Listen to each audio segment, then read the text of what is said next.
In yesterday's lecture, we tried to demonstrate, based on the facts presented earlier, that a foundation of morality and goodness exists within the human soul, and that only in the course of evolution from incarnation to incarnation have human beings strayed from their original instinctive tendency toward the good, and thereby allowed evil, error, and immorality to enter into humanity. If this is true, however, we should be astonished that evil can exist at all, and we are impelled to ask the question, how, in the course of evolution, has evil become possible? A satisfactory answer to this question can be obtained only by studying the elementary moral instruction that was given already in ancient times. Wherever instruction was given in the true sense of the mysteries, the pupils whose highest ideal was to penetrate gradually to complete spiritual knowledge and truth were always obliged to work from a moral foundation. The character of the moral nature of the human being was illustrated for the pupils in a very special manner. We will describe briefly how this happened. The pupils of the mysteries were shown that human nature can bring about destruction and harm in two directions, and that human beings are in a position to develop free will only because of this possibility of erring in two directions. Furthermore, they were shown that life can take a favorable course only when these two lines of deviation are considered to be like the two sides of a balance. As one side goes up, the other side goes down, and true balance is achieved only when the crossbeam is horizontal.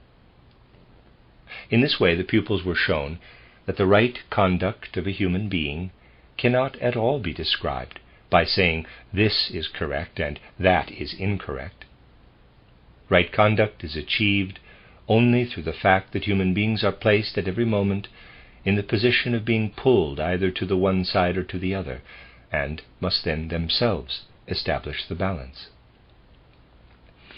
Consider the virtue of fortitude or courage.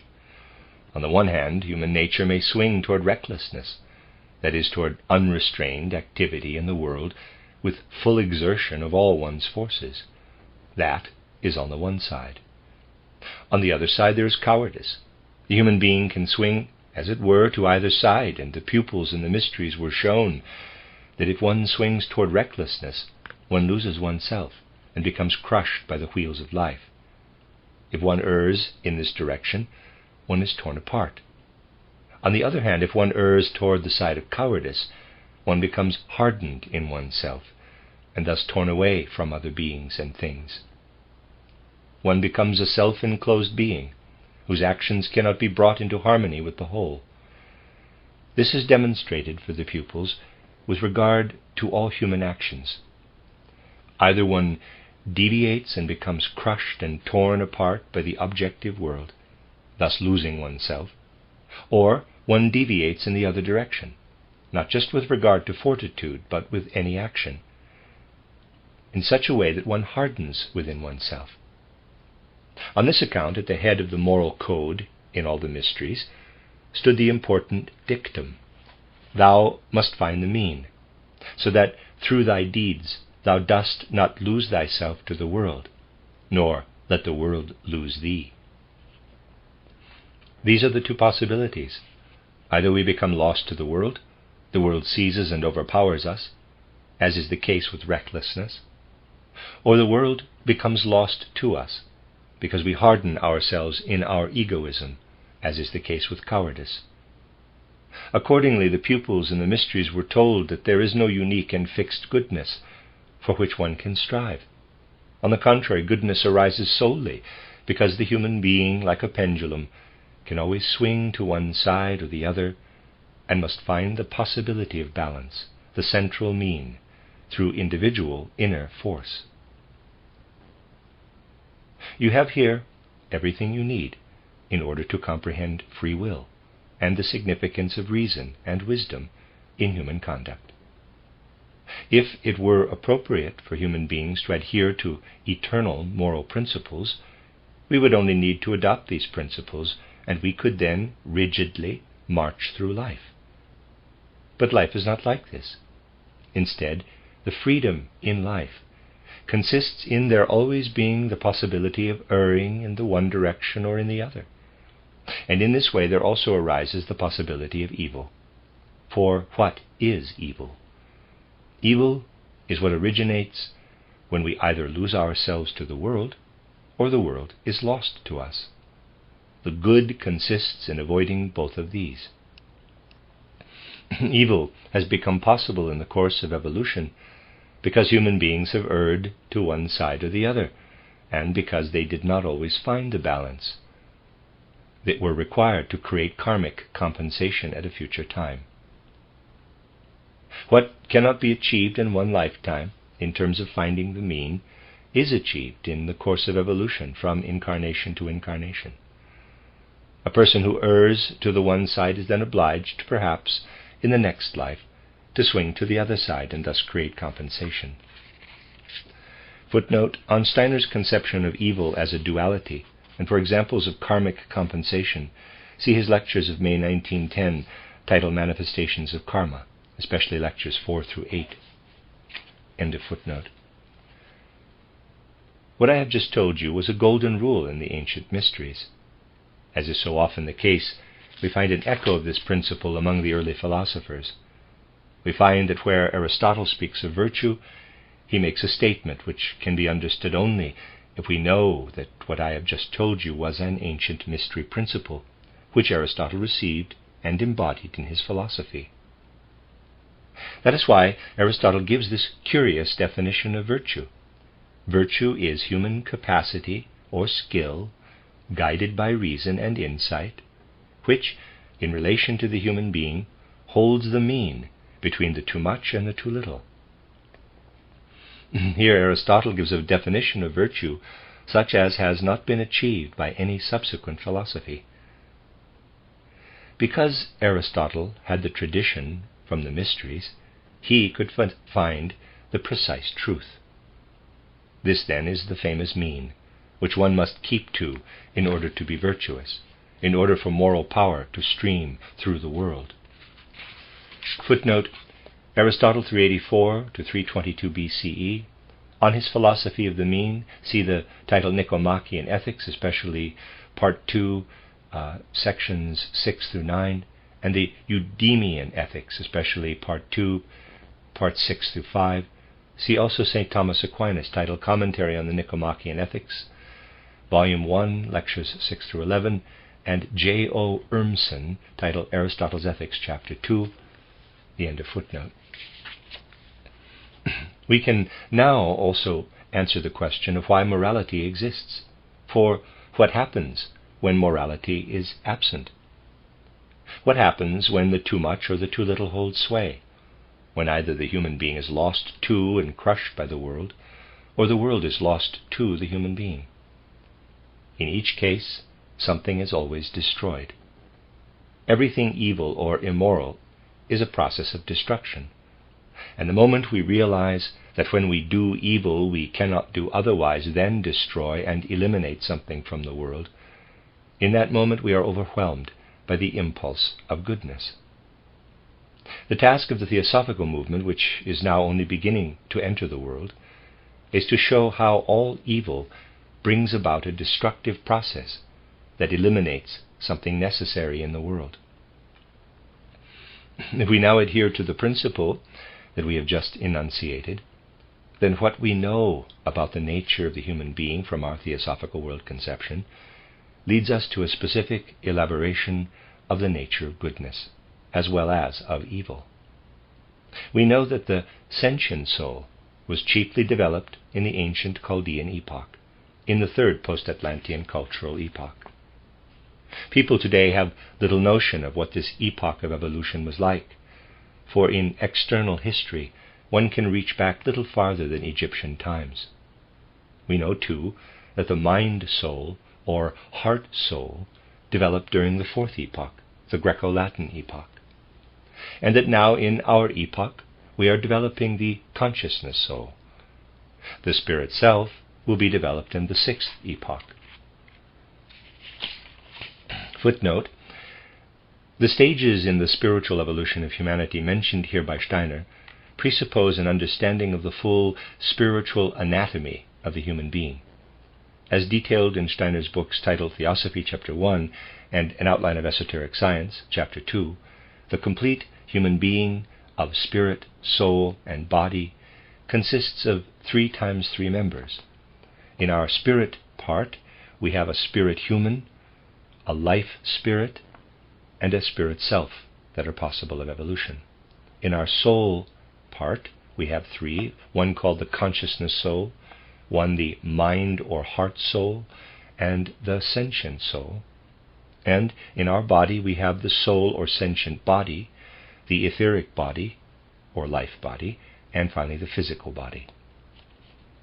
In the course of cosmic evolution, through extremely complicated processes, divine spiritual beings created the threefold human body and the germ of the threefold human spirit, and then brought these together to create an inner realm, the threefold human soul.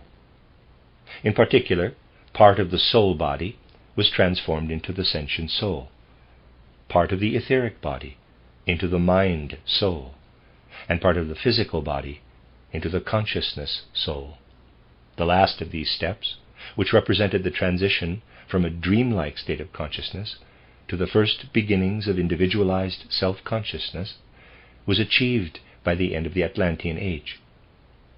During the subsequent epochs of the post-Atlantean Age, human self-consciousness increased as each of the members above the physical body were successively refined as instruments of self-consciousness. This is the temporal sequence Steiner alludes to in the text. In the ancient Indian epoch, we had the transformation of the development of the etheric body. In the ancient Persian epoch, the development of the soul body. In the Chaldaic Egyptian epoch, the development of the sentient soul. In the Greco-Latin epoch, the development of the mind soul. In our 5th present epoch, we are developing the consciousness soul. In the 6th epoch, we will be developing the spirit self. And in the 7th epoch, we will develop the life spirit.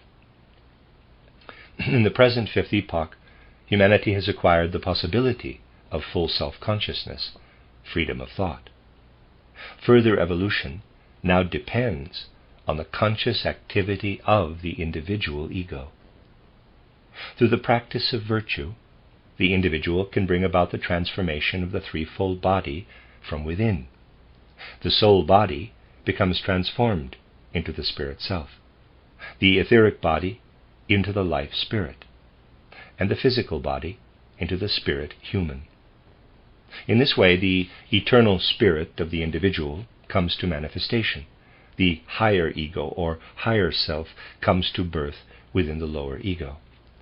See Steiner, titled Cosmic Memory, especially Chapter 17, and his lectures of November 18th, 1907, Menschheitsentwicklung und Christuserkenntnis, Lecture 17, February 29th, 1908, titled The Influence of Spiritual Beings Upon Man, Lecture 4, and May 26th and 30th, 1908, The Gospel of St. John, Lectures 7 and 11.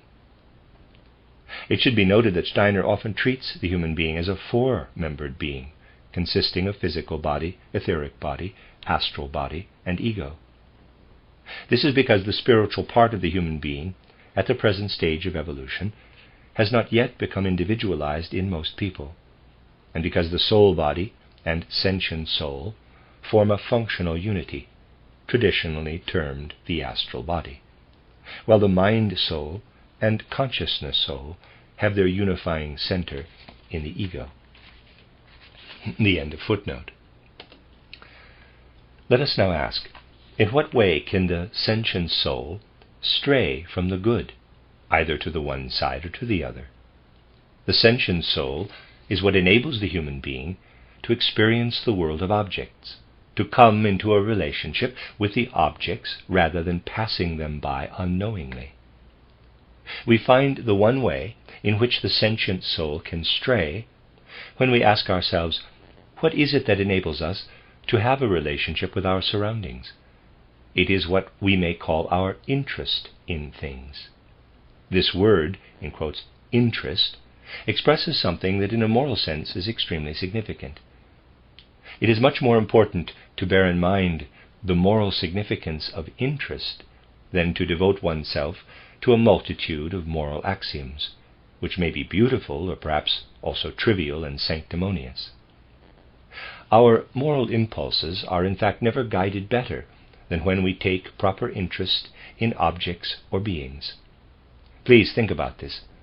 Because we spoke in yesterday's lecture of the deeper meaning of love, I will not be misunderstood when I say that even the usual oft-repeated saying of, quote, love, love, and love again, close quote, cannot replace the moral impulse that lies behind the little word interest. Let us suppose we have a child before us. What is the precondition for our devoting ourselves to this child? What is the precondition for our being able to help this child? The precondition is that we take an interest in it. The human soul is unhealthy if it withdraws from something in which it should take an interest. The more one gets beyond mere preaching to the real foundations of morality, the more one will recognize that in a moral sense, the impulse of interest is an especially golden impulse. When we extend our interests, when we find opportunity to enter with understanding into the objects and beings of the world, our inner forces are called forth. If we take an interest in a person, our compassion is called forth in an appropriate manner. If we, as theosophists, set ourselves the task of increasingly extending our interests, of increasingly widening our horizons, this will promote the universal brotherhood of humanity. Footnote: the first principle of the Theosophical Society is, quote, to form a nucleus of the universal brotherhood of humanity without distinction of race, creed, sex, caste, or color. The end of footnote. Progress is not made by the mere preaching of universal love, but by the extension of our interest further and further, so that we increasingly come to be interested in and to understand people with widely different temperaments and personalities, with widely different racial and national characteristics, with widely different religious and philosophical views. Right understanding, right interest, calls forth from the soul the right moral conduct. Here, too, we must hold the balance between two extremes. One extreme is apathy, which is the cause of tremendous moral catastrophes in the world. Apathetic persons are indifferent to the world. They live only in themselves and stubbornly insist on their own viewpoint. In a moral sense, this insistence on a viewpoint is never something good. What is important is that we be open to all that is around us. Apathy removes us from the world, whereas interest places us within it. Through our apathy, the world loses us, and we become immoral. Apathy and lack of interest in the world are to the highest degree immoral. Theosophy, however, is something that stimulates the mind and helps us to comprehend and absorb the spiritual. Just as warmth comes forth when we light a fire in a stove, so interest in human beings and all other beings arises when we assimilate theosophical truths. Wisdom is the fuel for interest. Although it may not immediately be obvious, we can say that when we study those more remote theosophical teachings about Saturn, Sun, and Moon, or about karma and so forth, that these arouse in us this interest in the world. It is truly so that interest is what arises as the transformed product of theosophical knowledge, whereas materialistic knowledge gives rise to what is unfortunately so very prevalent today, what in radical fashion we must designate as apathy, and which, if it alone were present, would necessarily cause tremendous harm. Just notice the way many people go through the world, how they may meet other people, but do not really get to know them because they are shut up in themselves. How often do we find that two people have been friends for a long time and then suddenly come to a breach? This is because their friendship was based on a materialistic foundation. And for a long time they had not noticed that they had mutually unsympathetic character traits. Very few people today have a clear sense for what speaks from one human being to another human being. But this is just what theosophy should bring about. It should broaden us so that we acquire a clear sense and an open soul for everything human around us, so that we do not pass through the world apathetically, but with proper interest. We also avoid the other extreme here, inasmuch as we distinguish between genuine interest and false interest, and thereby keep to the mean.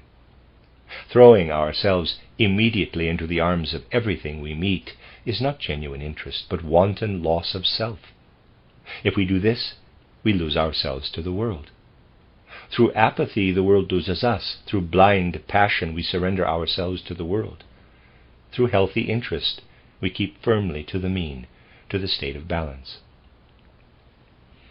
In the third post-Atlantean epoch of civilization, the Chaldaic Egyptian epoch, the majority of humanity on earth still had the power to hold the balance between apathy and passionate, beclouded surrender to the world. This is what in ancient times, and even still with Plato and Aristotle, was called wisdom. The people regarded this, however, as the gift of superhuman beings, for in those times the ancient impulses of wisdom were still active. Consequently, from the point of view of moral impulses, the third post-Atlantean epoch may be called the epoch of instinctive wisdom. We may thus also experience the truth of what was said last year in my Copenhagen lectures, which are now available in the booklet titled The Spiritual Guidance of the Individual and Humanity, and these are on the web, I might add, as an aside, and there is a footnote. That's good. No, there's no footnote. There it was described, though for quite different reasons, how in the third post-Atlantean epoch humanity still stood closer to the divine spiritual powers, and what allowed this closer connection was the instinctive wisdom. Thus, in those times, the power to find the mean between apathy and passionate surrender was a divine endowment. The mean, or balance, was still maintained through external traditions and customs. The complete intermingling of peoples that began with the great migrations in the fourth post-Atlantean epoch had not yet begun. Humanity was still divided into tribes and clans. In these, the interests were naturally and wisely regulated. The interests were active enough for the right moral impulses to appear, while the existence of consanguinity within the tribes held the passions in check. Even in our time, you will admit that interest develops most easily where blood relationship or genealogy is involved. There, too, what one calls blind passion is also not present. Because during the Chaldaic Egyptian epoch, people lived in limited territories, the wisdom-filled mean was easily maintained. The meaning of human evolution, however, is that what was originally instinctive and divine should gradually disappear, that human beings should gradually become independent of the divine spiritual powers.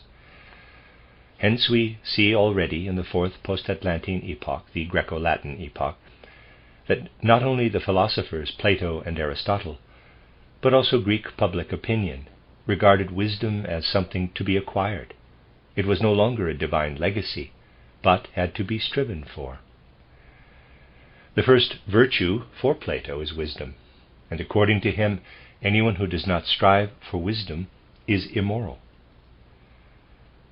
We are now in the fifth post-Atlantean epoch. We are still far from the time when the wisdom instinctively implanted in humanity as a divine impulse will be fully raised into consciousness. Hence, in our time, it is especially possible for people to stray in both of the directions we have indicated. This is why it is especially necessary to counteract these great dangers by means of a spiritual worldview, so that what humanity once had as instinctive wisdom can now become conscious wisdom. This is the purpose of the Theosophical movement. The unconscious human soul once received wisdom from the gods as something instinctive. But now the truths about the cosmos and about human evolution have to be acquired consciously. The customs and social mores in ancient times conformed to the thoughts of the gods. And we regard Theosophy rightly if we regard it as the investigation of those divine thoughts. In the past they came instinctively. Today we have to study them and raise them to consciousness. In this sense, we have to regard Theosophy as something divine. We have to consider with reverence that the thoughts conveyed to us through Theosophy are really something divine, something that we are privileged to think, since they are a reflection of the divine world order. When we relate to Theosophy in this manner, we realize that this knowledge has been given to us so that we can carry out our mission. Tremendous truths are disclosed to us if we study what has been imparted concerning the Earth's evolution through the stages of Saturn, Sun, and Moon, concerning the development of the different races, concerning reincarnation, and so on. Footnote. See Steiner's books Cosmic Memory and An Outline of Esoteric Science, end of footnote. But we only take the right attitude to this if we say to ourselves, the thoughts we are pursuing are the thoughts according to which the gods have guided evolution.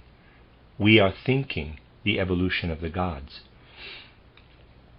If we truly comprehend this, then we cannot help but be overwhelmed by something that is deeply moral. We then say to ourselves, in the past people had instinctive wisdom from the gods. The gods gave them the wisdom according to which they had fashioned the world, and this enabled the people to act morally. Now in Theosophy we acquire the wisdom consciously. Therefore we can also be confident that this wisdom will transform itself in us into moral impulses, so that what we are absorbing are not just theosophical truths, but moral impulses as well. Now, what is the nature of these moral impulses that we are absorbing? We touch here on a point of evolution whose attainment the Theosophist can certainly foresee, and whose deep moral significance indeed should be foreseen. We touch on a point that is far removed from what is prevalent today, namely what Plato still called the ideal of wisdom. Since he used a word that was commonplace when wisdom still lived instinctively within people, it will be good if we replace it with a different word. Because we have become more individualized and have distanced ourselves from the divine, it will be good if we replace it with the word truthfulness. We must learn to feel the full significance of this word. With respect to morality, this will be one of the effects of the Theosophical world outlook. People will learn to experience truthfulness through Theosophy. The Theosophists of today will learn how very necessary it is to feel the moral dimension of truthfulness. Nowadays one still talks about truthfulness, but due to the materialism of our age, the general culture is far removed from experiencing the moral need for this. Today this cannot be otherwise. Truth is something that contemporary culture must necessarily be severely lacking in, because contemporary culture maintains a different trait. I ask you, do people still feel anything today when they read something in a newspaper or somewhere else, and then learn later that what they had read simply wasn't true? I ask you to ponder this seriously. One cannot say one meets this at every turn. One must say one meets it at every quarter turn. Untruthfulness has become a trait of our present cultural epoch, wherever modern life extends. It is impossible to say that truthfulness is characteristic of our epoch. Nowadays, if you confront people whom you know have written or said something untrue, you will find as a rule that they have no feeling at all for the wrongness of this. They will immediately respond, well, I said it in good faith. Theosophists should not regard this as moral. People must increasingly learn to come to the point where they know whether what they assert really happened. In other words, one may say or report something only after one has felt and acted on the obligation to test with all the means at one's disposal whether it is actually so. Only when one accepts this obligation can truthfulness be experienced as moral impulse. Then people will no longer say, after having placed something incorrect in the world, "That's the way I thought it was. I said it in good faith." They will learn that one is obliged not merely to say what one believes is correct, but to say only what one knows to be true and correct. In this respect, a radical change must gradually enter into our culture. The rapid pace of life, the craving for sensations, everything that is a consequence of a materialistic age, all these are opponents of truthfulness. In the area of morality, Theosophy will be an educator of humanity to the duty of truthfulness. It is not my task today to discuss to what degree truthfulness has already been realized within the Theosophical Society, but I will say that what has been expressed today must in principle be a high theosophical ideal. The moral development within the theosophical movement will have enough to do if the moral ideal of truthfulness is felt and thought through in all directions. This moral ideal of truthfulness will be what produces virtue soul in the right manner. Footnote. Earlier in this lecture, Steiner describes apathy and blind passion as the extremes of interest, but also stated that interest was a precondition for any sort of moral action. On the extremes between which truthfulness is the virtuous mean, compare his characterization of truth as the mean between error and fanaticism, one-sided truth. From October 29, 1910, in the lecture Der menschliche Charakter.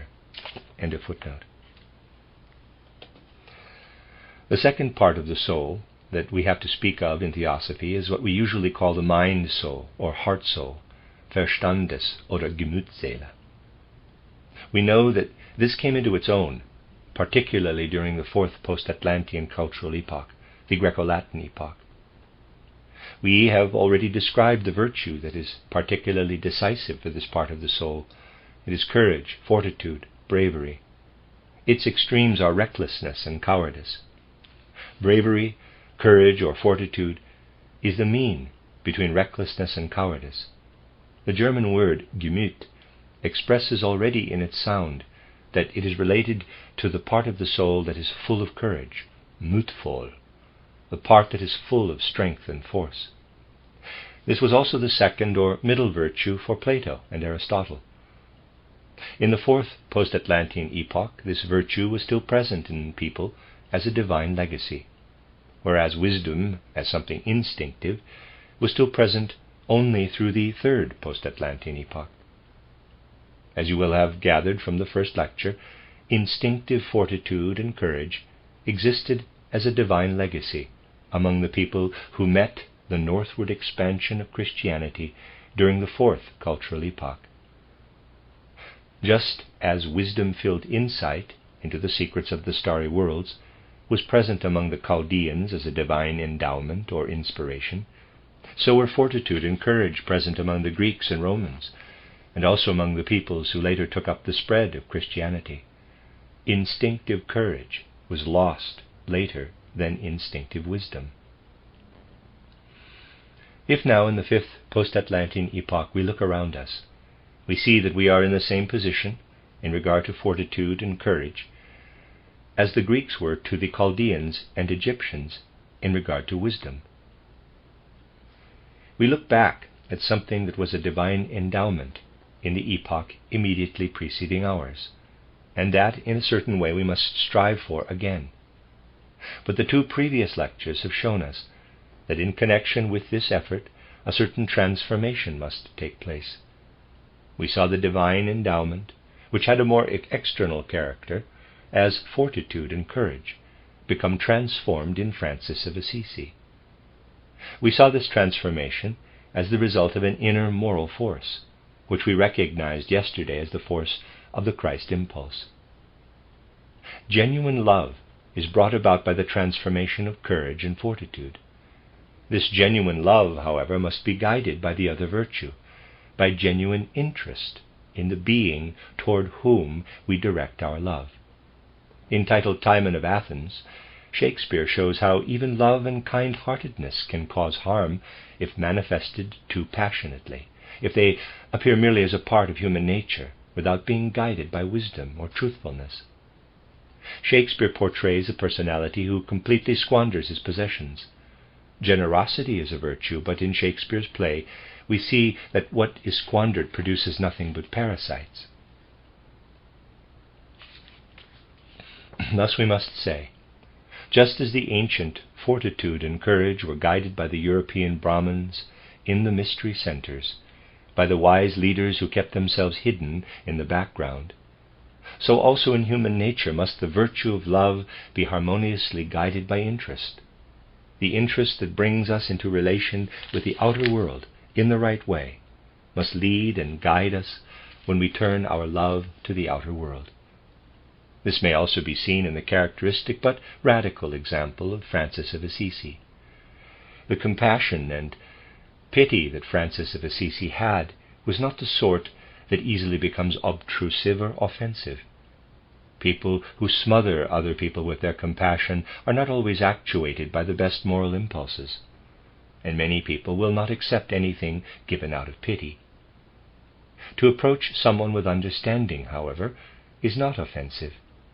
Under certain circumstances, pity is something that must be rejected, but no healthy person can reject being approached with understanding. Thus, if a person's actions are in accord with this understanding, these actions cannot be faulted either. It is this understanding that can guide us with respect to the second virtue, the virtue of compassion and love. Through the Christ impulse, this has become the virtue of the mind-soul or heart-soul. This virtue can be characterized as human love that is accompanied by human understanding. Compassion is the virtue that will produce in future the most beautiful and glorious fruits in human communities.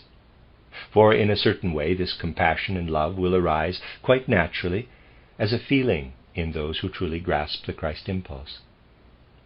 And it is exactly through the theosophical comprehension of the Christ impulse that this will become a natural feeling. Christ has descended into earthly evolution through the mystery of Golgotha. His impulses, his activities are here, are everywhere. Why did he descend to this earth? He descended in order that through what he can give the world, evolution may go forward in the right way and fulfill itself. If we now destroy something as a result of immorality, as a result of passing by our fellow human beings without interest, then we take something away from the world into which the Christ impulse has entered. Hence we directly destroy a part of the Christ impulse, now that it is here. But if we give to the world what can be given through creative virtue, then we augment the world. We augment it simply through our giving. Not for nothing has it often been said that although Christ was first crucified on Golgotha, he continues to be crucified again and again through human deeds. Because Christ has entered into earthly evolution through the deed on Golgotha, everything immoral that we do, every instance of lovelessness and apathy, contributes to the suffering and pain inflicted on him.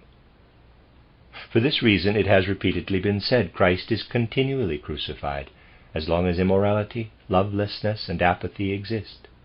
Since the Christ impulse has permeated the world, it is this that bears the suffering. Just as it is true that through destructive evil we withdraw something from the Christ impulse, and, as it were, continue the crucifixion on Golgotha, so too is it true that where we perform deeds of love, we help to bring the Christ impulse to life. Quote, "Verily I say unto you, inasmuch as ye have done it unto one of the least of these, my brethren, ye have done it unto me." Close quote. This is the most momentous testimony of love. And this testimony must become the most profound moral impulse, once it is theosophically understood. We do this when we approach our fellow human beings with understanding and offer them something in our deeds or our attitude that comes from an understanding of their being. Our attitude toward our fellow human beings is our attitude toward the Christ impulse itself. It is a powerful moral impulse, a real foundation for morality, to feel, quote, "The mystery of Golgotha was enacted for all human beings, and from there an impulse has spread into the whole world. If you encounter other people, try to understand them in all their differences, whether it be of race, color, nationality, religious belief, or worldview. When you meet them and do this or that to them, you do it to the Christ. In the present stage of earthly evolution, what you do to your fellow human beings, you do also to the Christ." Close quote. This statement, quote, "I say unto you, inasmuch as ye have done it to one of these my brethren, ye have done it unto me," close quote, will become a potent moral impulse for those who understand the fundamental meaning of the mystery of Golgotha. Thus we can say, as the gods of pre-Christian times gave humanity instinctive wisdom, instinctive courage and fortitude, so does love stream down from the symbol of the cross, love that is built upon the mutual interest between one human being and another. Through this, the Christ impulse will work in a mighty way in the world. When the day comes that the Brahmin understands and loves not only the Brahmin, the pariah, the Jew, the Christian, but when the Jew understands and has compassion for the Christian as a human being, and the pariah for the Brahmin, the American for the Asian, then one will know how deeply Christian it is to say, there must be brotherliness among human beings, without regard to outer confession. We should give little heed to what otherwise unites us. We should care less for father, mother, brother, sister, even our own life, than for what speaks from one human soul to another. Quote, "They who in this sense do not give little heed to the differentiation, to what hinders the Christ impulse that equalizes the differences among human beings, they cannot be my disciples." Close quote. That is the impulse of love that radiates from the mystery of Golgotha, which in this regard we experience as a renewal of what was once given to humanity as original virtue. Now we still have to consider what may be called the virtue of the consciousness soul, temperance or self-discipline. In the fourth post-Atlantean cultural epoch, these virtues were still instinctive. Plato and Aristotle spoke of them as the chief virtues of the consciousness soul, inasmuch as they considered them to be the mean of what exists in the consciousness soul. Footnote, in Book 4 of the Republic, Plato distinguishes three souls, the rational, logistikon, the spirited or irascible, timoides, and the appetitive, epithymikon, and characterizes temperance as the virtue of the appetitive soul when ruled by the rational soul. Aristotle characterizes temperance similarly in Nicomachean Ethics. End of footnote. The consciousness soul arises when the human being becomes conscious of the outer world by means of the physical body. The physical body is the primary instrument of the consciousness soul, and it is through the physical body that the human being comes to full self-consciousness. The physical body must, therefore, be maintained. If the human physical body were not maintained, the mission of the earth could not be fulfilled. But here, too, there is a limit. If people used all their forces only to satisfy themselves, they would shut themselves off from the world. The world would lose them. On the other hand, people who deny themselves everything increasingly weaken themselves and are eventually crushed by the external world process. People who overtax the forces allotted to the human being are taken up by the world process and lose themselves in the world. The body that has evolved to serve the consciousness soul can be crushed by the world, or the human being can come to lose contact with the world. Temperance is the virtue that enables the human being to avoid both of these extremes. Temperance is neither asceticism nor self-indulgence, but the proper mean between the two. This is the virtue of the consciousness soul. With regard to this virtue, we have not yet progressed beyond the instinctive standpoint. A little reflection will convince you that, on the whole, people are very much given to sampling the two extremes. They tend to swing back and forth between them. If you disregard the few who are endeavoring already now to bring some consciousness into this area, you will find that most people live very much according to a pattern, which in Central Europe is often described by saying, there are people in Berlin who indulge in various delicacies and treats throughout the winter, and then in summer go to Carlsbad, where, by means of the other extreme, they correct the harm they have done to themselves over the winter. You see, the balance tips first to the one side and then to the other. That is a radical case, but even if it doesn't always happen to that degree, this alternation between indulgence and deprivation is present everywhere. That is clear enough.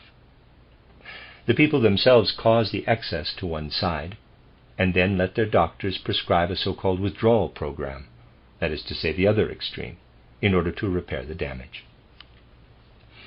You see from this that in this area people are still in a very instinctive condition, and that we must say it is a kind of divine legacy, that people still have an instinctive feeling not to do too much in the one direction nor in the other. But just as the other instinctive qualities have been lost, so too will this one be lost in the transition from the 5th post-Atlantean epoch to the 6th. This will be lost as a natural legacy. And now you can judge how much Theosophy will have to contribute toward developing more and more consciousness in this area. Very few Theosophists today, even those who are more advanced, realize that Theosophy is the remedy to bring about the right consciousness in this area too. When Theosophy develops further in this area, something will come about that I can only describe in the following way. People will gradually have more and more longing for the great spiritual truths. Though Theosophy may be mocked today, it will not always be so. It will spread, it will conquer all the outer opposition and everything else that still hinders it, and Theosophists will not be content just to preach about universal love. People will understand that one cannot assimilate Theosophy in a day, any more than one can eat enough in a day for one's whole life, and that it is therefore necessary to assimilate ever more from Theosophy. Within the Theosophical movement, people will say within the Theosophical movement, people will less and less often say, these are our fundamental principles, and if we have these principles, then we are true Theosophists. Instead, what will increasingly spread is the feeling of always standing within a community, of communally experiencing the vitality of Theosophy. Now, when people work over in themselves the characteristic thoughts, the characteristic feelings and impulses that come from Theosophical wisdom, what takes place? As you know, Theosophists can never have a materialistic worldview. They have just the opposite. A materialist would say, if a person has these or those thoughts, then the molecules or atoms of the brain are in motion, and because this motion is going on, the person has the thoughts. The thoughts emerge from the brain like a thin smoke, or like the flame from a candle. That is the materialistic view. The Theosophical view is exactly the opposite. There it is the thoughts, the experiences in the soul, that bring the brain or nervous system into motion. The manner in which our brain moves depends on the thoughts we think. That is just the opposite of what the materialists believe. If you wish to know how people's brains are constituted, you must investigate what thoughts they had. For, just as written characters are nothing else than the result of the thoughts, so too are the motions of the brain nothing else than the result of the thoughts. Mustn't we then also come to say that people's brains will be affected differently when they are thinking Theosophical thoughts than when they are in a club playing cards? Different processes occur in their soul when they follow Theosophical thoughts than when they are in a card club or watching a movie. Nothing in the human organism is isolated Everything is interrelated. One thing acts on another. Our thoughts act on the brain and nervous system, and this is connected to our entire organism, though most people are not yet aware of it. Once the inherited tendencies that are still in our bodies are overcome, the following will take place. Thoughts will pass from the brain to the stomach, and the result will be that certain things that still taste good to people today will no longer taste good to those who have absorbed theosophical thoughts. The thoughts that theosophists take in are divine thoughts. These act upon the whole organism in such a manner that what is good for it will also taste good. What is not good for the organism will be smelled and found unsympathetic. This is an unusual perspective, a perspective that some will indeed call materialistic, but it is just the opposite. This kind of appetite, whereby one loves and prefers to eat certain things and hates and will not eat others, this will emerge as a consequence of theosophical work. You can also test this on yourself if you notice that you perhaps have an aversion to certain things which you did not have before you encountered theosophy. Such things will become more and more common if people work selflessly on their higher development, so that the world can receive from them what is right. Only one must not play hide and seek with the words selflessness and egoism. In fact, it is very easy to misuse these words. It is not pure selflessness when someone says, quote, "I only want to work in and for the world. What does my own spiritual development matter? I only want to work, not strive egoistically." Close quote. It is not egoism when people develop themselves, because in fact they thereby make themselves more suited to actively partake in the further development of the world. Neglecting one's own further development renders one unfit for the world. One withdraws one's power from the world. Here, too, we must do the right thing, so that what the Godhead intended for us may also come to manifestation. Through theosophy, a human race will develop, or rather a nucleus of humanity will develop, that does not take temperance as a guiding ideal merely out of instinct. It will have a conscious sympathy for what makes the human being a worthy building stone for the divine world order, and a conscious aversion to what destroys the human being as a building stone of the world order. So we see that moral impulses are present also where human beings develop themselves, and in this way we find instinctive temperance transformed into what we might call life wisdom, Lebensweisheit. The ideal of life wisdom, which will be a demand of the sixth post-Atlantean epoch, will also be the virtue that Plato called justice, the harmonious accord of the virtues. Since the virtues have somewhat shifted in humanity, what was regarded as justice in pre-Christian times has changed as well. In those times the harmonization was not brought about by this sort of individualized virtue. Such harmonization was a distant future ideal. Footnote, compare Steiner's description of the early Greek conception of justice. Quote, "That which brings about the balance between suffering and happiness, between goodness and evil, is justice. But the Greek genius said to itself, when we look out over the world and we see that justice is present to a very limited degree in the world within the human ego and astral body. The Greeks experienced the feebleness of the human being with respect to justice. Out in nature, however, they saw the ceaseless flux, the rising and the setting of the sun, the flourishing and fading of the plant world, and experienced in this a far deeper justice than can be realized by the feeble human being. They looked upward and said to themselves, behind what we can see there must exist hidden forces and powers which regulate everything. Although they are hidden, they must be there. The Greek genius recognized these and called them the Titans, because they were not like the feeble human beings, and Themis, the goddess of justice, is one of the female Titans." From a lecture of October 21, 1910, Die Mission des Zornes. In other lectures, Steiner indicates that justice is specifically related to the regulation of the physical forces of the human being. January 15, 1915, in lecture called The Great Virtues, and August 6th, 1916 in The Riddle of Humanity, Lecture 5. In this sense, it is equivalent to the future virtue of life wisdom, except that with life wisdom, the individual will consciously regulate the physical body from within. End of footnote. We have seen that courage transformed itself into the moral impulse of love. We have also seen that wisdom became truthfulness, the virtue that can place the human being worthily and properly into everyday life. But if we want to come to truthfulness with regard to the spiritual world, how can we do this?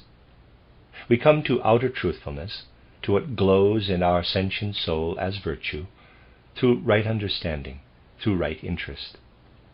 What then is interest with regard to the spiritual world?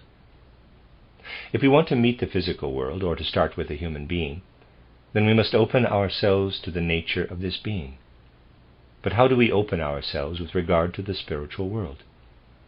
We can do this if we develop a very particular kind of feeling, a feeling that also developed in history when the old instinctive wisdom had sunk into the depths of the soul. It is a feeling that we often find the Greeks describing with the dictum, "All philosophy begins with wonder, with astonishment." When wonder and astonishment are placed at the beginning of our relationship to the supersensible world, this is also the expression of something essentially moral. The great phenomena of the world do not at first call forth much wonder from uncultivated persons. It is exactly through spiritual development that people come to discover the riddles in everyday phenomena, to get a hint of the spirituality behind them. It is wonder that leads our souls upward into the spiritual realms, so that we can come to know them. And we can only come to know them if our souls are attracted by the entities to be known. This attraction is what is brought about by wonder and astonishment, and also by faith. It is also wonder and astonishment that guide us to the supersensible. And at the same time, this is what one usually calls faith. Faith, wonder, astonishment are three forces of the soul that lead us beyond the ordinary world. If we encounter someone and are filled with wonder and awe, then we are seeking to understand them. Through understanding a person's being, we arrive at the virtue of brotherly love, and we can best actualize this virtue if we have approached people with awe. Then we shall see that awe is something that we must bring toward every person. If we do this, we will come to be ever more truthful. We will feel an obligation toward truth. We will sense ourselves drawing closer to the spiritual world, and through knowing this world, we shall reacquire the spiritual wisdom that has sunk into the unconscious realms of the soul. Only after the spiritual wisdom had disappeared did the saying arise that philosophy begins with wonder and astonishment. This can make clear to you that wonder and astonishment first entered evolution at the time the Christ impulse came into the world. Since we have already spoken about the second virtue, about love, let us now turn our attention to what is presently still instinctive temperance, but which we have said will in future become life wisdom. With temperance and with life wisdom we are concerned with ourselves. We act, as it were, in such a way that through our actions in the world we take care of ourselves. For this reason, it is necessary that we also acquire a more objective standard. In Greek times, in the fourth post-Atlantean epoch, something arose that I have often spoken about in other settings, namely conscience. Footnote, see for example Steiner's lectures of August 25, 1909, The East and the Light of the West, Lecture 3, October 25, 1909, and May 2nd and 8th, 1910, titled The Christ Impulse and the Development of Ego Consciousness, Lectures 6 and 7, and May 5th, 1910, titled Metamorphoses of the Soul, Volume 2. It should be noted that for Steiner, true conscience is not just internalized mundane authority, but is rather an inner experience of the higher self, an experience he also calls moral intuition. See The Philosophy of Freedom, chapters 9 and 12, from August 25, 1909, The East and the Light of the West, lecture 3, August 20th, 1922, titled The Evolution of Consciousness, lecture 2, and October 7th, 1922, The Younger Generation, lecture 5. The end of the footnote. One can clearly trace how in the old Greek dramas, such as those of Aeschylus, the Erinyes or Furies play a role that with Euripides is transformed into conscience. From this we see that what we call conscience did not at all exist in earlier times. Conscience is something that stands there as a standard for our actions when we go too far in our demands or in seeking our own advantage. It acts as a standard that places itself between our sympathies and antipathies. We thereby acquire something that is more objective, as it were, something that acts more toward the outside, compared to the virtues of truthfulness, love, and life wisdom. Love stands here in the middle, and acts as something that must permeate and regulate all of life. It must regulate all of social life, and must also work regulatively on the inner impulses we have developed.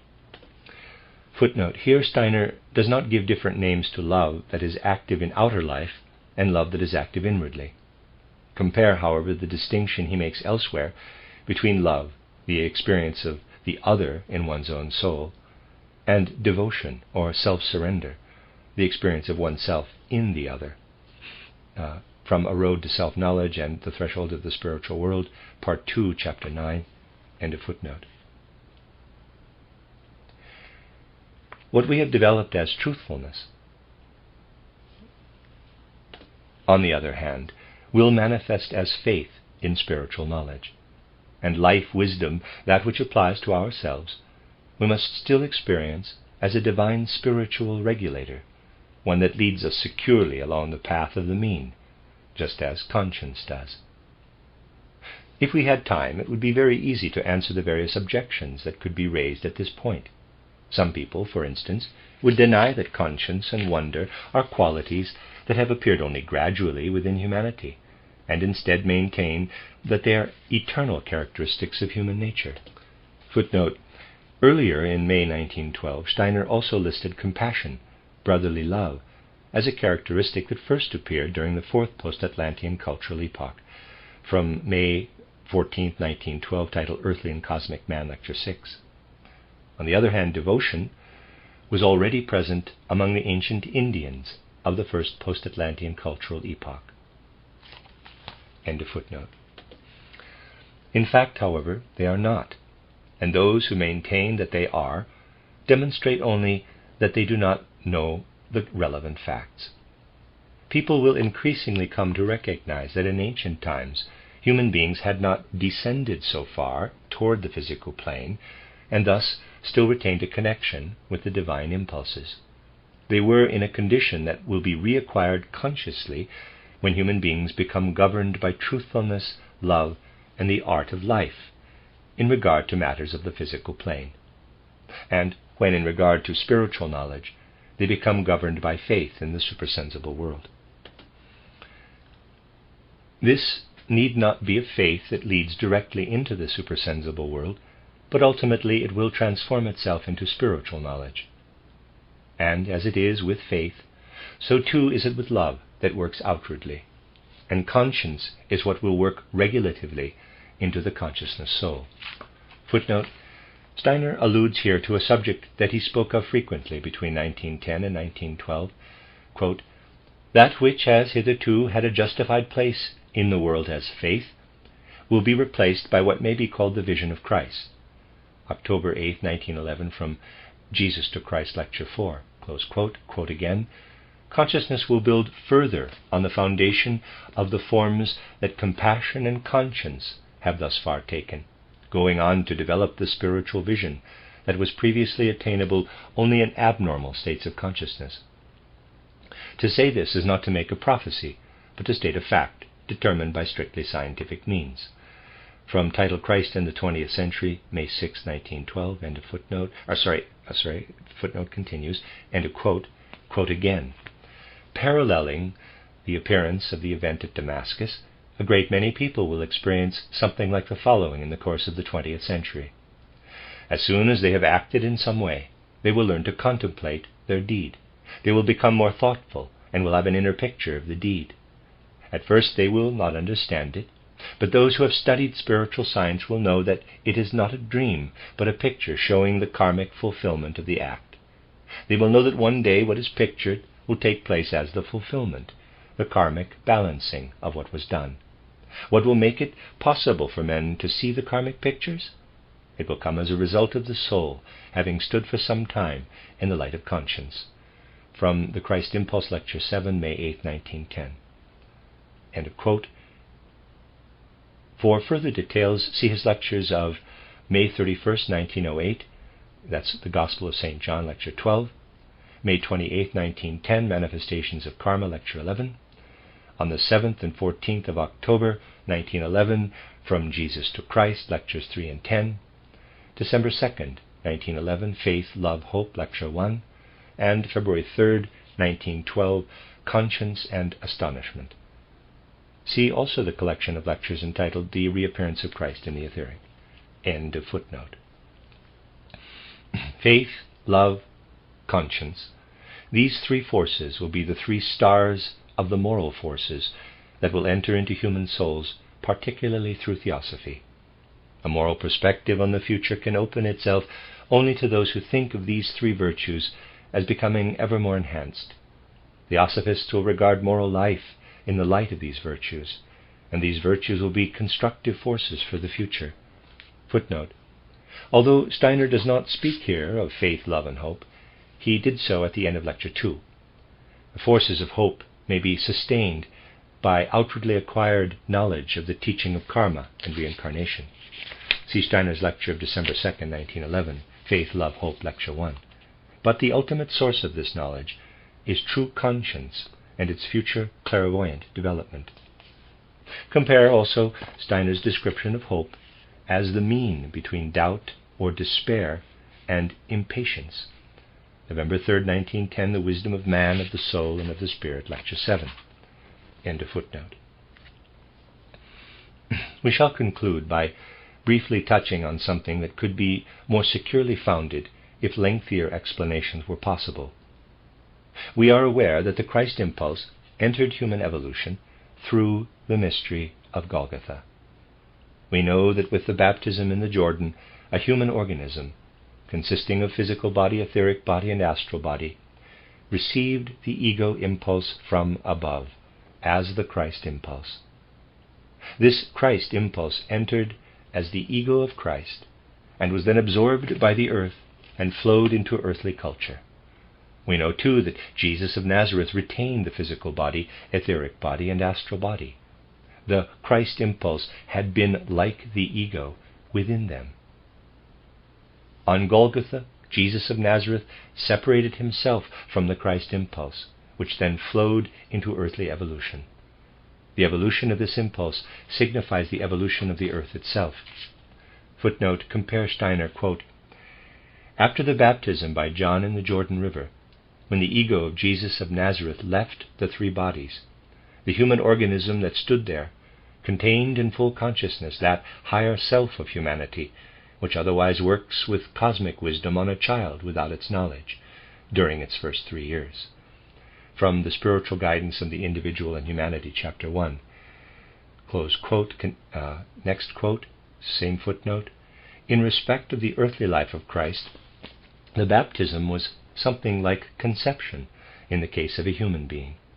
And we understand the life of Christ from then onward until the mystery of Golgotha, when we compare it with the life of the human embryo within the body of the mother.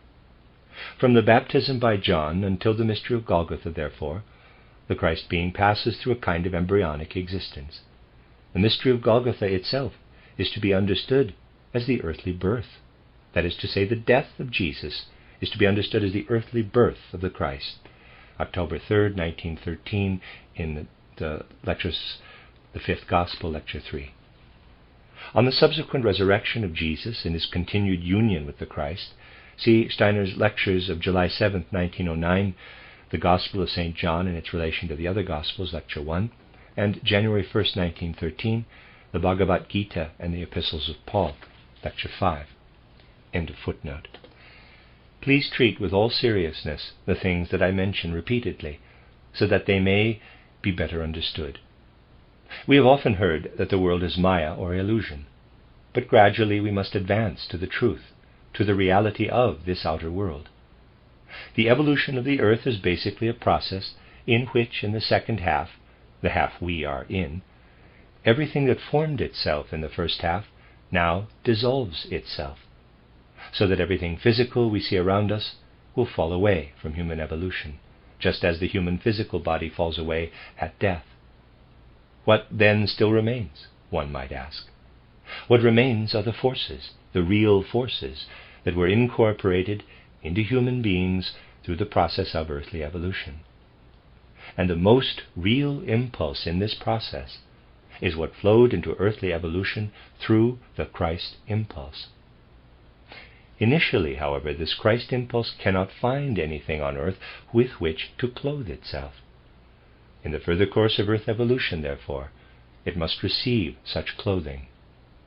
When the earth has reached its culmination, then as Adam was the first human being, so will the fully developed Christ be the last human being, around whom humanity in its manifoldness will have grouped itself. Footnote.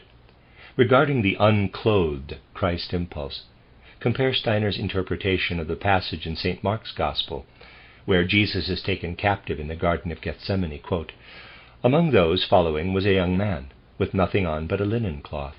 They tried to seize him, but he slipped out of the linen cloth and ran away naked."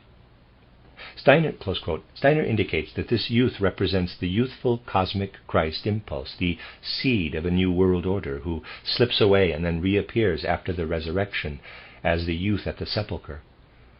Mark 16, 1-6. See Steiner, September 23, 1912, The Gospel of Mark, Lecture 9, and April 10, 1917, Building Stones for an Understanding of the Mystery of Golgotha, Lecture 3. End of footnote. The words, quote, "I say unto you, inasmuch as ye have done it unto one of these my brethren, ye have done it unto me," contain a significant clue for us.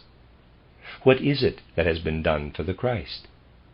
Deeds that are done out of the Christ impulse, or under the influence of conscience, or under the influence of faith that is in accord with knowledge, these separate themselves out from earthly life. And inasmuch as through moral deeds and attitudes one gives something to one's brothers, one also gives to the Christ. I will express it as a sort of formula. Everything in the way of forces that we create through deeds of faith and trust, through deeds done out of wonder and astonishment, is something that is given over to the Christ ego, and that envelops the Christ like a sheath comparable to our astral body.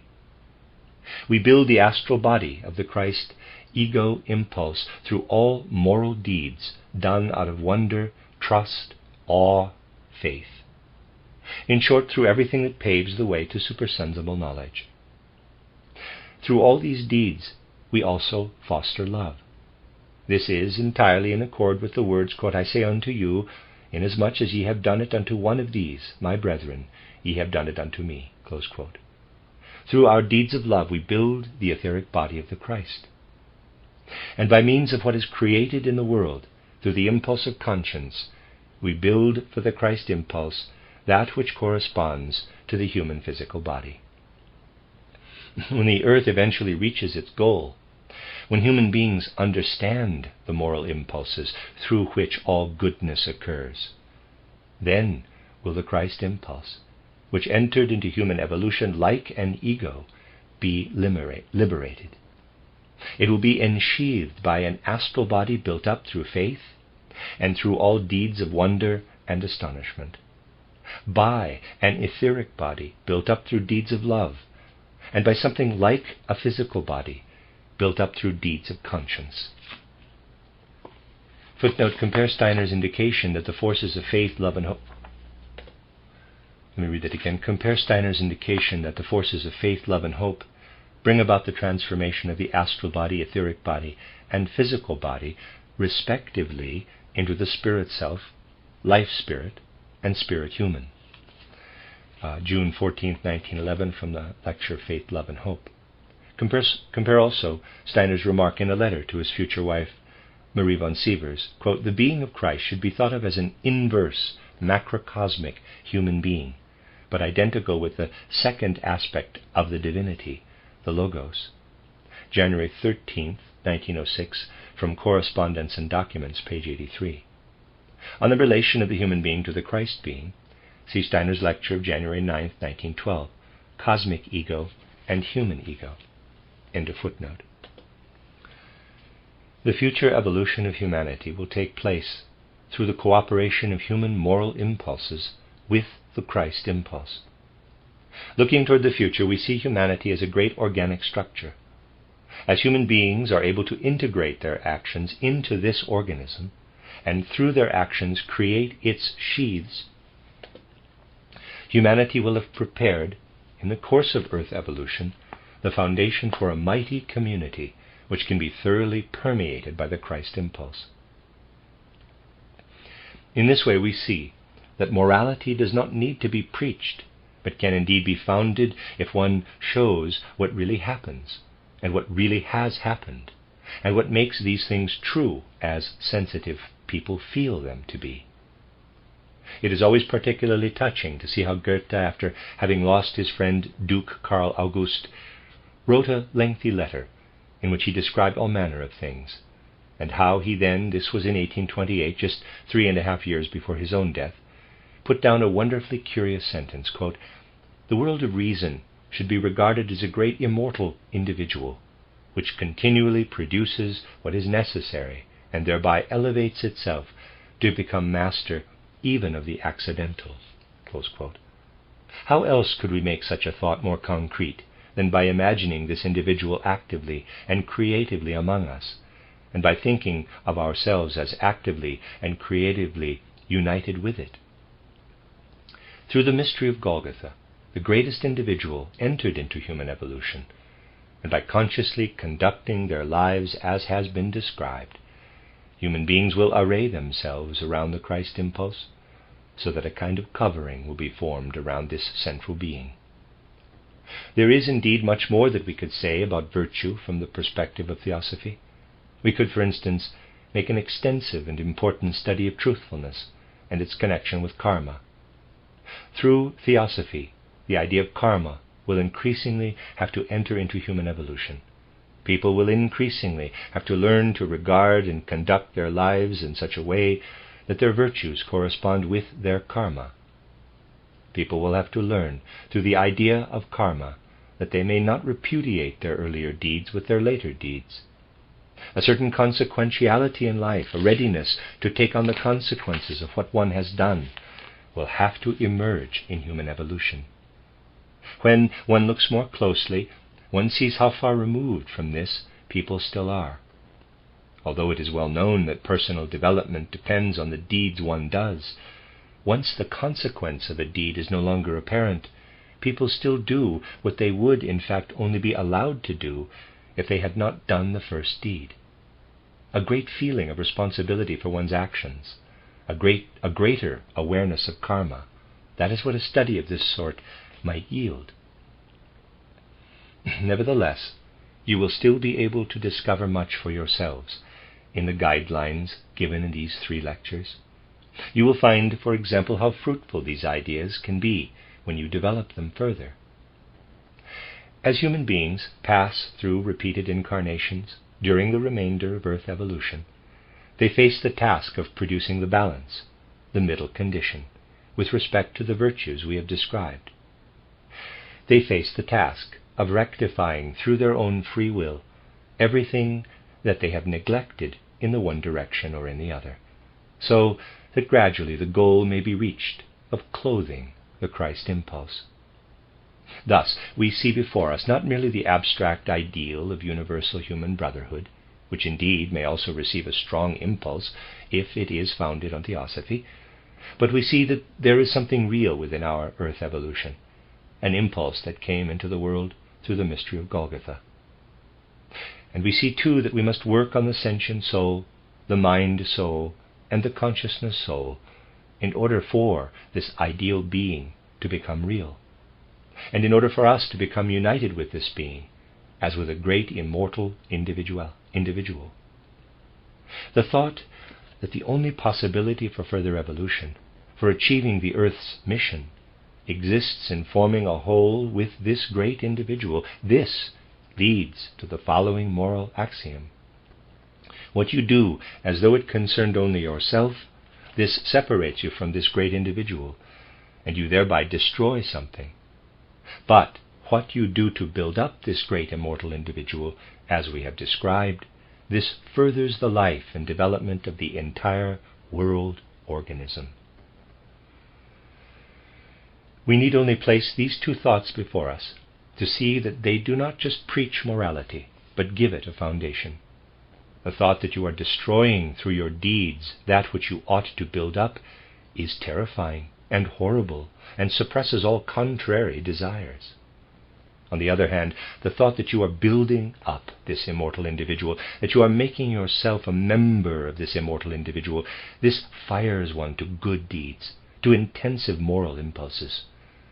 Here, morality is not just preached, but thoughts are indicated that can become the foundation for morality, that can themselves become moral impulses. The more that truthfulness is cultivated, the more rapidly will such morality enter theosophical views and attitudes toward life. I have taken it as my task to speak of this in these 3 lectures. Although some things could only be alluded to, your own souls will be able to extend the thoughts we have touched on in these 3 evenings.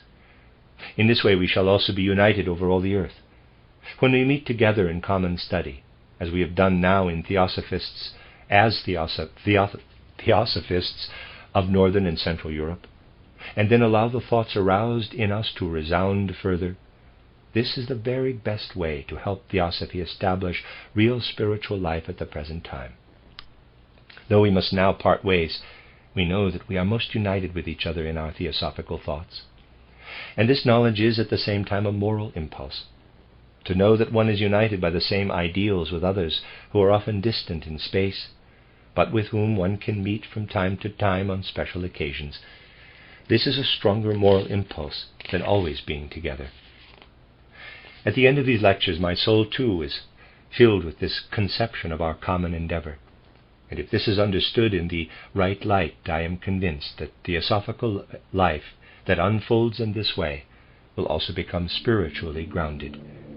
With these thoughts and these feelings, I wish to express my farewell and bring our studies to a close.